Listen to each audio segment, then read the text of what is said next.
Dying doesn't feel like falling asleep. It doesn't feel peaceful at first. It doesn't look anything like the movies. What it actually feels like is a door slamming shut behind you, fast, hard, final, and then an absolute silence so complete that you can't even find the edges of yourself anymore. That's where this story starts. My name is Sarah, and I'm going to tell you exactly what happened to me, what I saw, what Jesus showed me, and the 3 signs God sent before everything fell apart.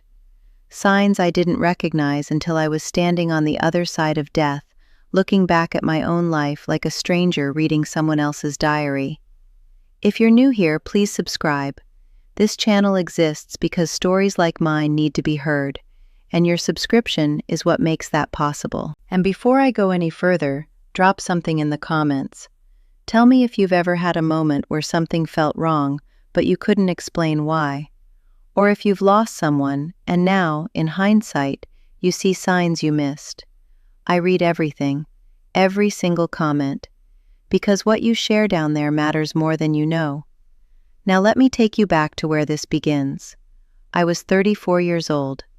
I had a life that looked ordinary from the outside, a job I was decent at, a small apartment I loved, friends who checked in on me. I wasn't going through anything dramatic, no crisis, no cliff I was walking toward.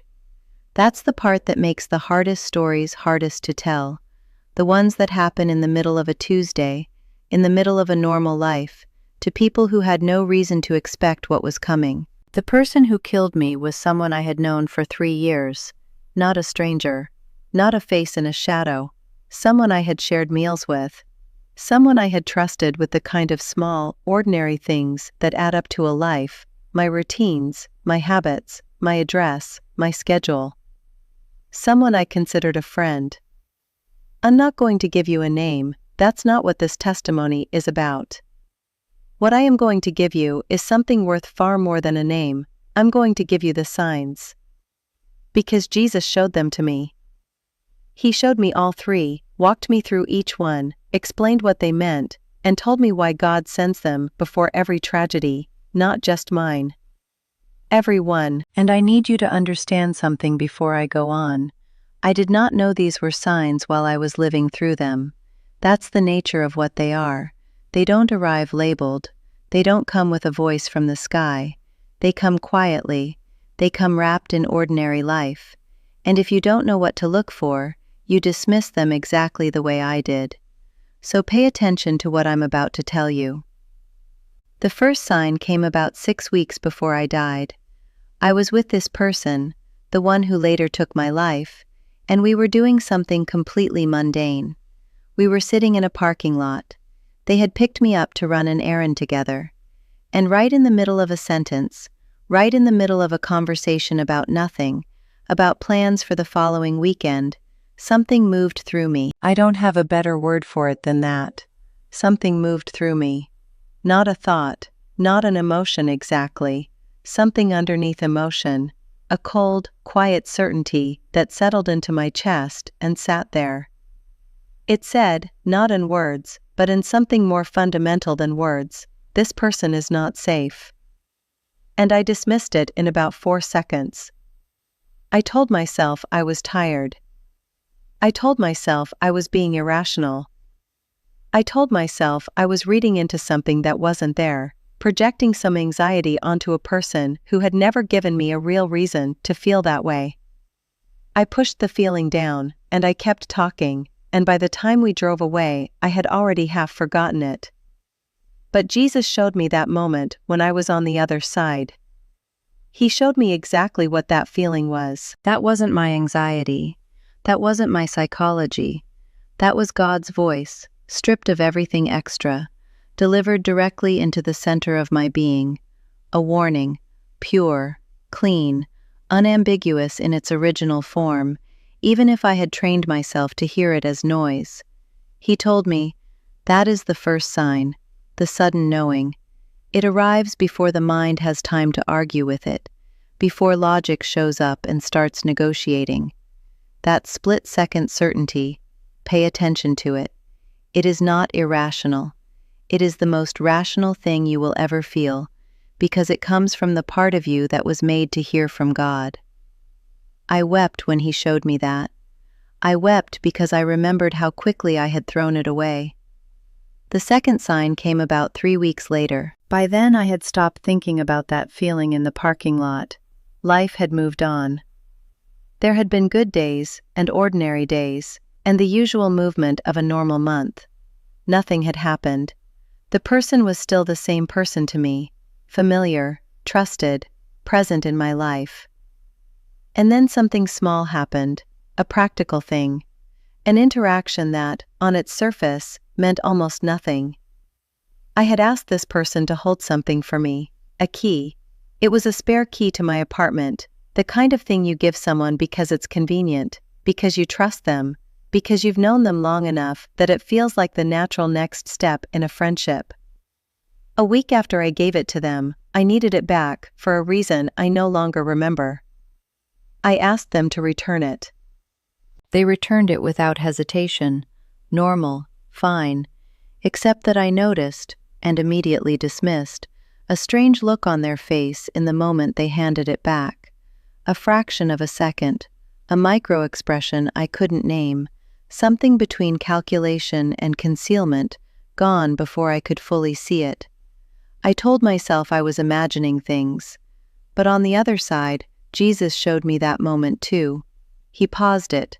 He showed me that expression held still, the way you might hold a photograph steady to really look at it. And he said, "That is the second sign.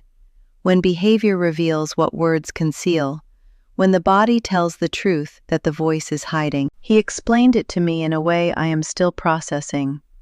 He said that when someone carries harm toward another person, it changes them in ways they cannot fully control. Small cracks appear, brief failures of the mask, and God, in His mercy, puts those cracks directly in front of the people who need to see them. He engineers the moment. He arranges the angle. He makes sure the light hits exactly right. The second sign is always behavioral. It is always brief, and it is always dismissed, because we have been taught to override our perception in favor of our loyalty. We tell ourselves we must have misread it. We protect the relationship. We silence the witness inside ourselves. He said, "Learn to trust what you see. Your eyes were made to perceive. What they show you in an unguarded moment is not a mistake." I stood there in that place beyond life, and I thought about every time I had done that, overridden what I saw to protect what I believed about someone. And I understood, for the first time, the cost of that habit. Before I tell you about the third sign, I need to describe what dying felt like. The actual moment. Because I promised you that at the beginning, and I don't break promises I make in this space. I've already told you what it's like at first, the door slamming shut, the silence. But there is a specific physical sensation in the final moments before consciousness leaves that no film has ever accurately depicted, and I think it's important to describe it honestly. There is a moment of absolute clarity. I don't mean peace. I don't mean resolution.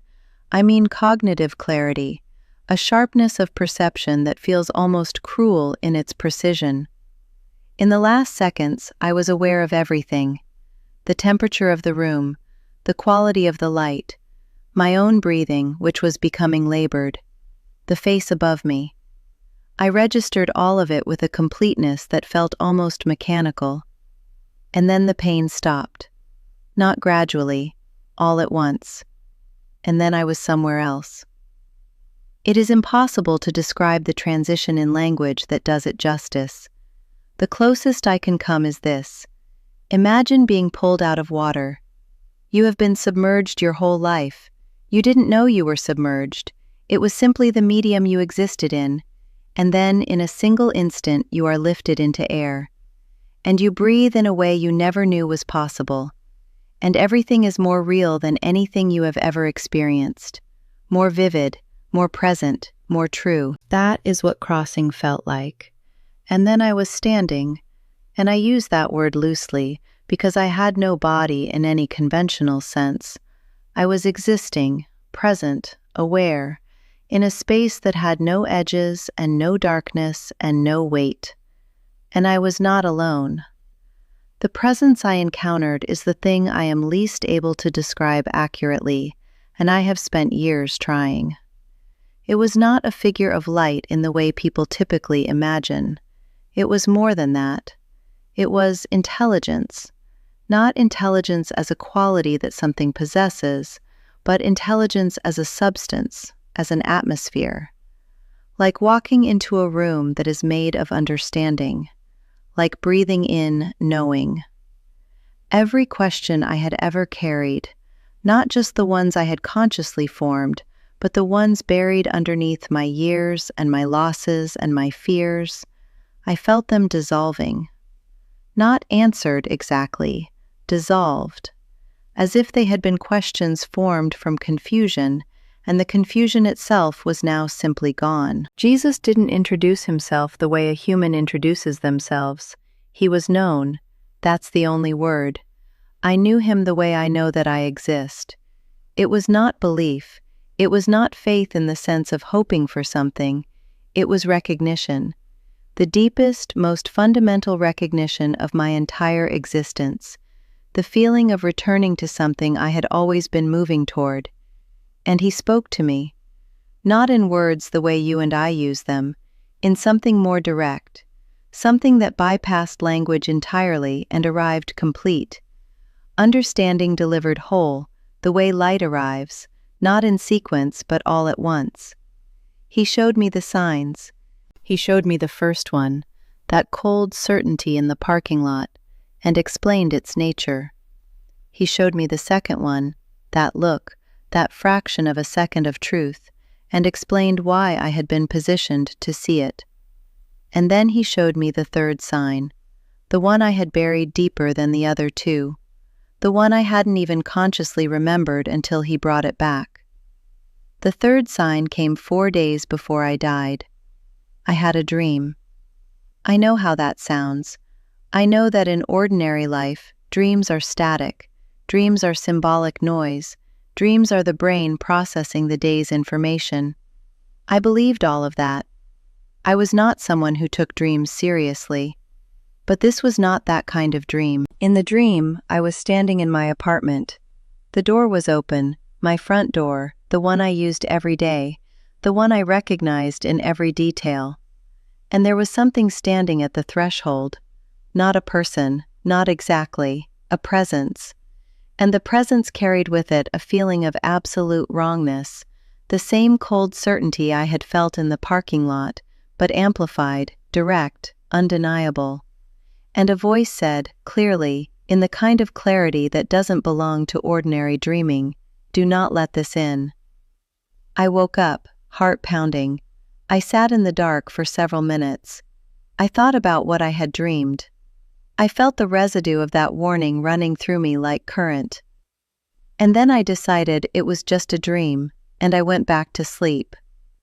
4 days later, I opened my door, and I let in the person who killed me. When Jesus showed me this on the other side, when he replayed that dream in full clarity, walked me through every detail, I didn't feel what you might expect.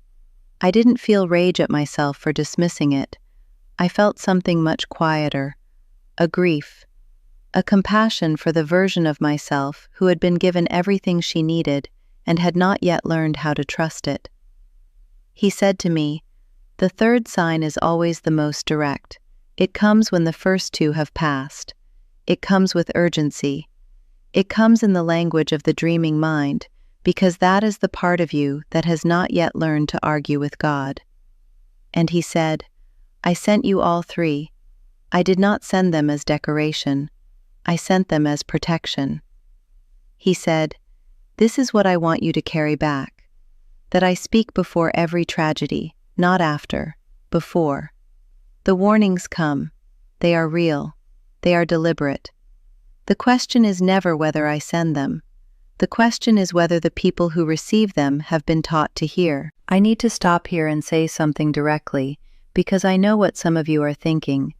You're thinking, if God sent the warnings, why didn't he do more? Why warnings and not prevention? Why show the signs and let the tragedy happen anyway? I asked him that. I asked him standing in that light, in that space that was made of knowing. And what he gave me back, not an argument, not an explanation, but an understanding delivered whole, was something I have carried in my bones ever since. He said, "I made you free, and I made you loved." And those two things create a tension that I do not resolve by overriding your choices or the choices of the people around you. What I do instead is what I have always done. I walk ahead of you. I mark the path. I leave every light on that I am able to leave on. And I grieve with you, fully and really, when you walk into the dark. There was no coldness in what he communicated, no theological distance, no hand-washing. What I felt from him in that moment was the same kind of grief I would feel if I had watched someone I loved walk toward harm and been unable to stop them. Not the grief of absence, the grief of presence, of being fully there, fully witnessing, fully feeling it, and still being bound by something he considered non-negotiable. He loves us too much to take our freedom, and he is broken by what that freedom costs. I don't have the words to tell you what it felt like to understand that, to stand in the presence of something that vast, and that grieving, and that committed to your dignity. To realize that every warning, every sign, every dream, every cold certainty in a parking lot, every single one of them is an act of love that operates right at the edge of what love allows itself to do. That changed me. That is the thing that changed me more than anything else I experienced on the other side. I came back. I don't know the exact mechanics of it. There is clinical language for what happened: resuscitation, intervention, a series of procedures that brought my body back from the point of death. I know that. But from where I was standing, it didn't feel like mechanics. It felt like a question, a direct, quiet question that I was given actual agency to answer. He asked me, "Do you want to go back?" And I said yes. Not because I wasn't at peace where I was, not because what waited there wasn't real and beautiful and more than I had ever hoped for. I said yes because of what he had asked me to carry. He said, "If you go back, carry this. Tell them the signs are real. Tell them I speak before every tragedy. Tell them the warnings they dismiss as anxiety, as irrationality, as oversensitivity.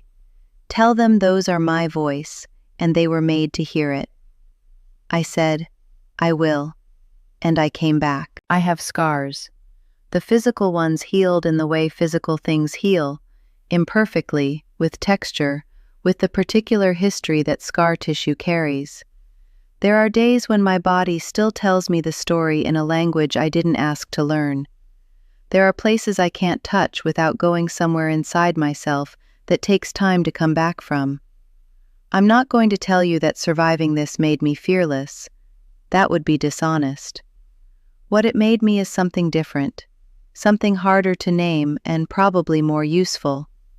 It made me someone who knows, at a depth I cannot argue myself out of, that I am not alone in this world, that the intelligence behind existence is not indifferent, that I have been spoken to, that I was seen, that even in the worst moment, even in the moment of the door and the slamming shut and the silence, I was not abandoned. And it made me someone who hears differently. When that cold certainty comes now, when something moves through me underneath the level of thought, I do not dismiss it. I do not negotiate with it. I do not tell myself I am being irrational or projecting or tired. I listen. Not because I've become superstitious, not because I've decided to live in fear, but because I made a promise on the other side, and I intend to honor it every day I am given. The promise was this: I will carry what I was shown. I will tell people the signs are real. I will say it plainly, in plain language, without dressing it up or softening it, for as long as I have a voice to say it with. The first sign, the sudden knowing, the cold certainty that arrives before your mind has time to argue. That is God's voice. It is not your anxiety. Learn to hear the difference. The second sign, the behavioral fracture. The brief moment when someone's mask slips and their body tells the truth their words are hiding. God places you at the right angle at the right moment. Trust what you see. The third sign, the direct communication, the dream, the vision, the overwhelming sense of rightness or wrongness that arrives at the threshold. When it comes with that quality of clarity that doesn't belong to ordinary experience, that is not noise. That is the most direct thing God is able to send. Treat it accordingly. He spoke before my tragedy. He sends the signs before every tragedy, not to torture us with what we didn't prevent, but because He is love, and love does not stand silent when the person it loves is walking toward harm. That is my testimony. I don't offer it to you as theology. I don't offer it as a system or a technique or a self-help method. I offer it as exactly what it is, the account of a woman who died, who stood in the presence of Jesus, who was shown 3 signs she had missed, who was given a mission to carry those signs back into the world, and who came back and is still here, still carrying them, still honoring what she promised. If you've watched this far, I want to ask you something directly. Not a generic question, a real one. Think back over the last year. Think about the moments where something moved through you, under your thoughts, under your logic, and you told yourself you were being irrational. Think about the relationships, the situations, the decisions. Think about the dreams that woke you up and sat with you in the dark. Were any of those signs? Drop it in the comments. I'm not asking to collect stories. I'm asking because the people who need to hear your account might be watching this right now. The person who is 3 weeks from their tragedy, who has already received the first sign, who needs to know that what they felt was real, they might be reading your comment. Your words matter in ways you cannot calculate. Thank you for being here. Thank you for listening. Subscribe if you haven't. Stay in this conversation, because there is more I have to tell you. And I'll see you in the next one.